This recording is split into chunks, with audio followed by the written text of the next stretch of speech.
Hi అండి, welcome to Alpen interiors. ఈ video వచ్చేసరికి మనం కొమ్మాదిలో చేస్తున్న రెనోవేషన్కి పార్ట్ 3 అనమాట. సో పార్ట్ 1లో పార్ట్ 2లో అంటే మనం ఏవేవి డిస్మాంటిల్ చేసాం, సో దాని తర్వాత సీపేజ్ ఇష్యూస్ ఎట్లాగా మనం ఐడెంటిఫై చేసాం అన్న దానికోసం చెప్పాం కదా. ఇప్పుడు సీపేజ్ ఇష్యూని మనం ఎలా కంట్రోల్ చేసాం అన్న దానికోసం ఈ వీడియో చేస్తాం అనమాట. ఇక్కడ మీరు చూసినట్లయితే కంప్లీట్గా టైల్స్ ఇవన్నీ కూడా ఫ్లోర్ టైల్స్ మొత్తం అన్ని రిమూవ్ చేయడం అయితే జరిగింది.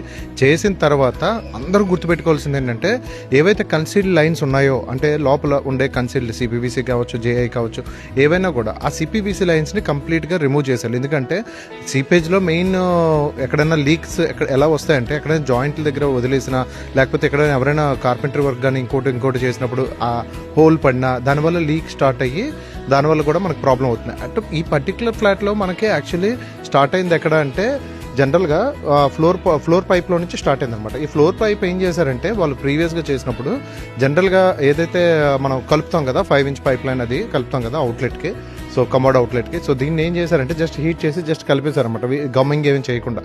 సో మేజర్గా ఆ కమోడ్ దగ్గర ఉన్న ఏదైతే ఆ పాయింట్ ఉందో ఆ పాయింట్ దగ్గర నుంచి సీపేజ్ అనేది వాళ్ళకి ఎక్కువ రైజ్ అవ్వడం అయితే జరిగిందన్నమాట ఈ పర్టికులర్ ఫ్లాట్కి వచ్చేసరికి.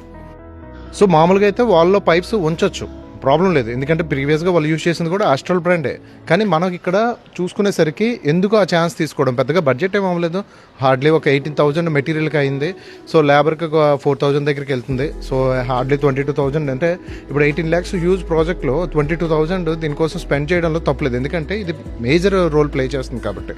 సో మీరు ఒకవేళ రెనోవేషన్ చేసుకునేటట్లయితే టైల్స్ కంపల్సరీ తీసుకునేటప్పుడు 2 బాత్రూమ్లు రెనోవేషన్ చేసుకోవాలి, అందులో పైప్ లైన్స్ అయితే కంపల్సరీ చేంజ్ చేసుకోవాలన్నమాట. ఇందులో మరీ ముఖ్యమైనది మనకు పైప్ లైన్స్ పెట్టిన తర్వాత వెంటనే గాబరాగా మనం క్లోజ్ చేయకూడదు దాన్ని.